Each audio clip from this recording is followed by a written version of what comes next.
So when we constructed our house, at that time rainwater harvesting was not not that it was relevant, but then we were not aware of it. Okay. Only after rainwater harvesting forum started to function, people came to know about it. Right. So at that time, if I knew about this rainwater harvesting, definitely I would have constructed rainwater tank. But now that this effort is there, but otherwise it will be a very good saving, because now at least maybe about 1,000, it will cost about 1,500 rupees for water which you are getting from the tap. Right. So it can be saved, the amount you invest, because once it is constructed, then it's there for a long time. Right.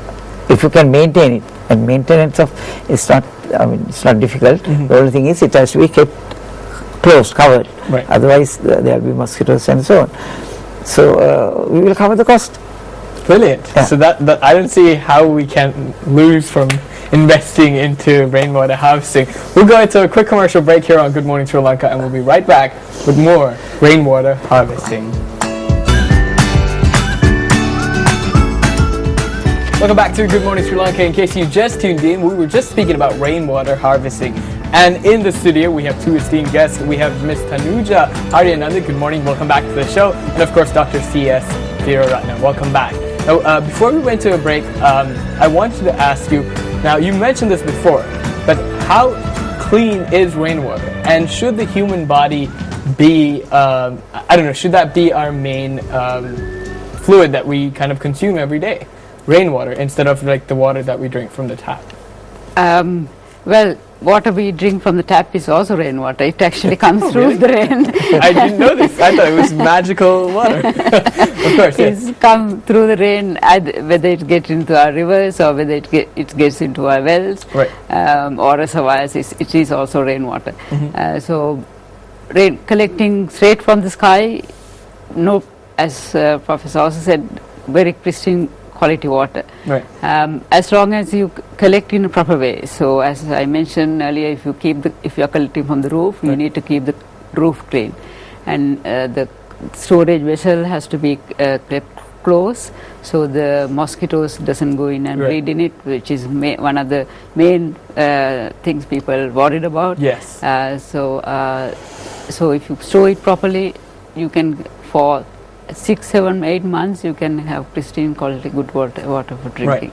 Now we spoke before about how you collect the rainwater through your roof. Now, does it have to be a big roof? Do you have to have a big roof? Would that be worthwhile? Bigger the roof is better, because you collect more water.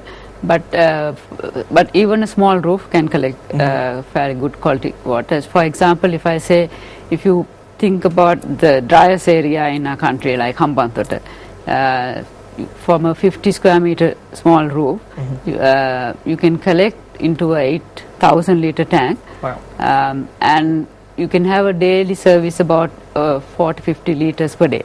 Right. So that's enough for drinking for household. Interesting. But if you are in a better area, say in Colombo, same amount of roof, same amount of tank will collect about 140, 160 liters of water. Right.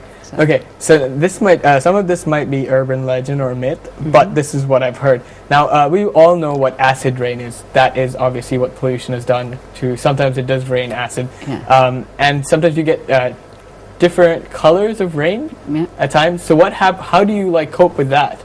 If that type of rain does pour down in your neighborhood, can you drink that water, or how would that work? Yeah, I mean, acid rain is, especially in, I don't think Sri Lanka has much issue on acid rain, but in urban areas, there can be some urban pollution. Right. So in those places, you should not use it for drinking purposes. You can use it for other purposes, like for toilet flushing, bathing, etc. Right. And different color rains, yes, we do have records of it. Best is to use the first flush. So if you have during those unusual rains, you don't collect that water and let it out. Then the balance, other times you can collect good quality water. Right. Is it manually that you have to close and open these containers, or is there like electric switch that you... Electric would have been fine, but at the moment it's only manual because it's more expensive to have these electrical or automatic systems. Although some other countries, like in Australia, they have some components like that.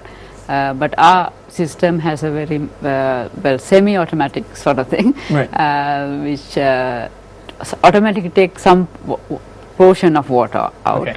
But if you're at home, then you can use it more by keeping a valve open. Such like. Okay, the next question comes from our Facebook page for the doctor. Doctor, what would happen if there is no rain to collect?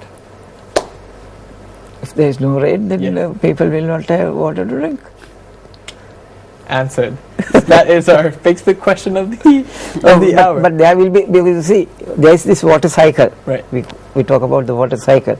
So if there is rain, then finally water will go back to the atmosphere, it goes to the clouds. So that water cycle is there. So the very unusual situation that there won't be water. But there are some countries where they get very little water, there is no water at all. So that they will have to take water from some other place. Right. Now if Sri Lanka, if some place in Sri Lanka does not get water, then we'll have to get water from, transport water from some other place. Like what we are doing now, Anuradhapura area, some parts of Anuradhapura district, they don't get, there is no water. So people have to transport water from other tanks close by, or walk 2-3 miles and collect water. So that is what would happen if there is no water. And as Dr. Aryananda mentioned, rainwater is very useful in those areas where there is not enough rain. Okay. Can it be used when there is a hosepipe ban?